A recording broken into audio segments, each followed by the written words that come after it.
वालेकुम। आप लोग सब कैसे, उम्मीद करती हूँ आप लोग सब ठीक होंगे। आपकी दुआ से हम लोग भी ठीक है, थोड़ा थोड़ा।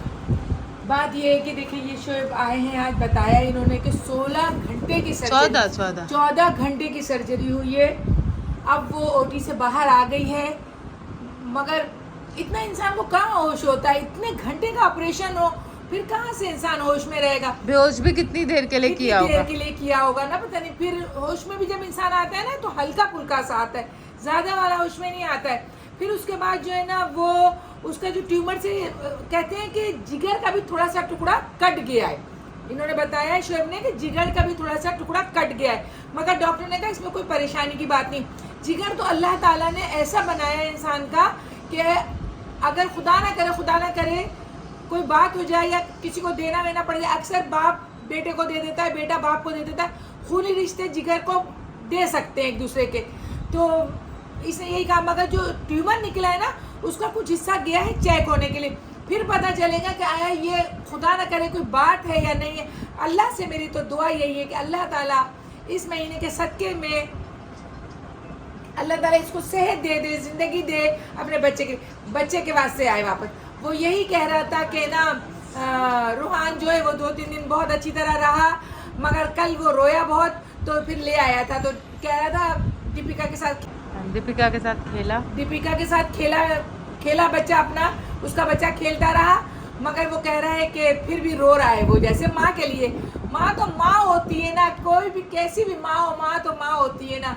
अब देखिए परेशानी तो इस ईद में कह रहा था मैं ईद घर में नहीं कर सकूंगा, इसलिए एडवांस में उसने ईद मुबारक दे दिया कि जिनकी आज है उनकी भी और जिनकी कल है उनकी भी, और हमारी तरफ से भी जिनकी आज है उनको भी मुबारकबाद, और जिनकी कल होगी एडवांस में उनकी तरफ से मुबारकबाद। हम तो खुद इतने परेशान हैं कि आपके सामने देखें फजल इस तरह से आज इनको 10वां दिन है, 15 दिन हो गए अम्मी। हाँ, 1-1.5 हफ्ता तो आपको मेरे 10 दिन हो गए, और इस तरह से और 2-3 दिन कराची में थी। बहुत तबीयत खराब है। हैदराबाद के डॉक्टर ने आँख की वजह से कि आँख का ऑपरेशन होगा, हाथ हटा लिया। हैदराबाद का कोई डॉक्टर इस काबिल नहीं है कि फजल की आँख का ऑपरेशन कर सके। फिर मुझे लोगों ने यही कहा है कि आप है ना कराची जाएं, और कराची में अच्छे बड़े डॉक्टर हैं। आप लोगों से मैं यही दुआ के लिए कहूँगी कि आप लोग अच्छी तरह दुआ करें, अल्लाह ताला फजल को बहुत सारी सेहत दे, तंदुरुस्ती के साथ आँखों में वापस अल्लाह ताला का नूर आ जाए। बड़ी नेमतें आंखें। तो मैं यही कहूँगी कि आप लोग फजल के लिए बहुत दुआ कीजिएगा। हाँ, फिर पता चला कि जिस दिन दीपिका दाखिल हुई थी हॉस्पिटल में, उसका दाखिल हुई थी उसी दिन रेहान भी दाखिल हो गए थे। ये लोग डर गए कि अल्लाह रहम करे, एक ही घर से 2 अफराद, और इतना प्यारा बच्चा था, तो उसको डिहाइड्रेशन हो गया था, तो इसलिए वो दाखिल हो गया था। मगर अल्हम्दुलिल्लाह वो 7 फरवरी के अपने घर आ गया। अल्लाह करे ये बच्ची भी अपने घर आ जाए। मेरी अल्लाह ताला से यही दुआ है, और मैं सब के लिए यही दुआ करती हूँ अल्लाह ताला किसी के घर में कोई परेशानी और जब ईद के बाद अम्मी भी जाएं तो यकीन जाने कल ईद का दिन है, बिल्कुल हमारे यहाँ मज़ा नहीं है, कुछ भी नहीं है। सुबह कल कराची चले गए, बस मैं सोनिया और कुकू हैं और फजल हैं और 2 बच्चियाँ हैं, हम लोग घर में बैठे हैं। नाज़ो अपने घर में माशाल्लाह, बस अल्लाह ताला बेहतर करने वालों में से है। बिल्कुल। जब इसको मैं देखती हूँ क्या कहते हैं शोएब को, तो मेरा दिल बहुत दुखता है। छोटा सा बच्चा है, बहुत फिर भी हमने क्या क्या बनाया वो दिखाते हैं। आ जाए ईद की क्या तैयारी की, याद रखिएगा ईद की क्या तैयारी की है। छोड़े कब से स्ट्रेस ही हो रहा है, अल्लाह रहम करे। आ जाए गाइस, तो आज हमने अभी आधी तैयारी तो कर ली है, शीरकोरमे की। ये है 5 किलो दूध, इसमें मैंने नेस्ले की मलाई पूरा 1 पैकेट डाल दिया है। मलाई भी डालती है यार, इसको सुबह करूंगी वरना सोनिया खा जाएगी पूरा। हाँ, ये राज की बात है। हाँ, सोनिया खा लेगी इसको सुबह। नहीं भी चुप रहे ना, इसको सुबह तैयार करूंगी। अम्मी आपका मुंह इतना वो जो है, सुबह तैयार करूंगी। अम्मी असल में उदास को देख के ना मुझे गुस्सा आता है। हाँ, आज अम्मी बाहर चलते हैं, बंद कर दे। बस हम लोग गाइस ऐसे ही बैठे लेटे हुए, अब्बू को ऐसे ही लिटाया हुआ है।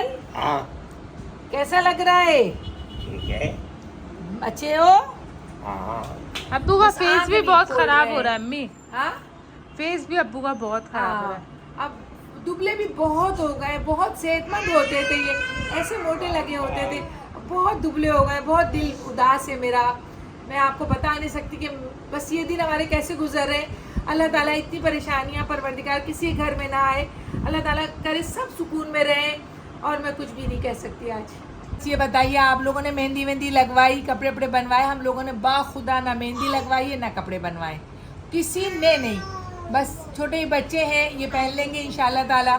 मेहंदी इसको भी नहीं लगी, नेमल को भी नहीं लगी, दिखा रही है अपने हाथ के, देखे मैंने भी नहीं लगवाया क्योंकि नाना ही बीमार है। बता दें कि नाना बीमार है। नाना बीमार है इसलिए आज कपड़े नहीं खरीदे, कह रही कपड़े भी नहीं खरीदे, ईद के मेहंदी भी नहीं लगवाई, दिल नहीं चाह रहा है। देखे हर चीज़ दिल की खुशी से होती है। जब इंसान के घर में जो सरबराह है वही बीमार हो जाए, सालों से फजल अच्छे खासे ईद मना रहे हैं, सब कुछ कर रहे हैं, फिर मेरा सुबान भी कराची में, तो मेरा तो फिर मज़ा ही नहीं है मुझे। तो बस आप लोग अल्लाह ताला करे आप लोग सब अच्छी तरह ईद मनाएं, खुशी मनाएं। आप हमारे लिए भी दुआ गो रहिएगा कि अल्लाह ताला हमें भी बार बार ये खुशियाँ देखें। और माशाल्लाह फिर रजब ने देखे कितने सारे बकरे लिए ना, माशाल्लाह 40। और हैदर आपने गिने जाके? हाँ, वो बोल रहा था। और अच्छा। हैदर ने माशाल्लाह 2 लिए। हैदर के बकरों के कलर हैं माशाल्लाह माशाल्लाह माशाल्लाह, अल्लाह नजरे बस से बचाए। और रजब की ख्वाहिश थी सारे सफ़ेद, तो अल्लाह ताला ने उसे सारे सफ़ेद दिलाए। इतने प्यारे ट्रक में लग रहे थे, ऐसा लग रहा था ट्रक में बादल आ गए। कोई मरी नारायण कागान गए में ट्रक में बादल आ गए, बहुत प्यारा लगा। अल्लाह ताला माशाल्लाह, कबूल माशाल्लाह, करे। अल्लाह उसने ताला। अम्मी ये भी बोला मेरे घर में 8-10 साल कुर्बानी हुई नहीं थी। हाँ, उसने अपनी सारी, वो इतना सच्चा और पक्का बंदा है कि उसने सारी बातें बताई कि मेरे घर में 8-10 साल से कुर्बानी नहीं हुई थी पैसे की वजह से। अल्लाह ताला ने अब मुझे दिया ना, तो अब मैं दिल खोल के करूँगा, अब मैं एक ज़रा सा भी कंजूसी नहीं करूँगा। तो ये बहुत अच्छी बात होती है, इंसान अपने माजी को कभी भी नहीं भूले। जो आदमी अपने माजी को भूल जाता है ना, वो बेकार बंदा है। तो डोगर ने कुछ नहीं लिया, मैं परेशान थी। वो कह रहा था हम मछली पे कर लेंगे, मुर्गी पे कर लेंगे, हंसा रहे थे। ये बच्चे बहुत प्यारे, अल्लाह इनको ज़िंदगी दे। शेजी की भी गाय है माशाल्लाह माशाल्लाह। अभी हमें जहांगीर का भी नहीं पता और मूसा का भी नहीं पता है कि, और मूसा आपके अंकल भी जो है ना वो पश्तो हैं, दुआ में याद रखना। और रजब आप ये बस दिल चाहता है यार इन लोगों, इन बच्चों से मिलने के लिए कि कोई ऐसा जरिया बन जाए जो मैं भी लाहौर जाके अपने सारे बच्चों से मिलूं, हैदर से, डोगर से, शेजी से, जहांगीर से, मूसा से, और सबसे बड़ी बात अपने रजब से इंशाल्लाह ताला। जी हैदराबाद में इनवाइट कर देना। और आप लोग भी मेरे प्यारे बच्चों, रजब फैमिली और ख़ासकर रजब, हैदर, डोगर, ये जितने भी शेजी, जहांगीर, मूसा, आप लोग जब भी हैदराबाद आए, हमारे घर आए, हम आपका इंतज़ार करेंगे। हम आपको हैदराबाद घुमाएंगे, हैदराबाद को भी फिश खिलाएंगे हैदराबाद हाँ, की। हैदराबाद की फ़िश बहुत मशहूर है, सिंध का पल्ला तो बहुत मशहूर है। हम आपको खिलाएंगे, आप लोग आएँ ज़रूर। और अगर आप लोगों को दिल चाह रहा है तो अंकल से भी मिले आके, अंकल भी बहुत बड़े फ़ैन हैं आपके। आपने देखा होगा अंकल को, जब आप थोड़े से परेशानी में थे तो अंकल बहुत मतलब परेशान हो गए थे, और आज अंकल ही लेट गए। और हैदर, आपके बकरे का कलर बहुत प्यारा है माशाल्लाह माशाल्लाह। अल्लाह ताला आप सब लोगों की कुर्बानी कबूल और मकबूल फरमाए। हमारे लिए भी दुआ गो रहिएगा। बस मिलते हैं गाइस नेक्स्ट वीडियो में। हैप्पी ईद मुबारक इन एडवांस। हैप्पी अल्लाह हाफिज़।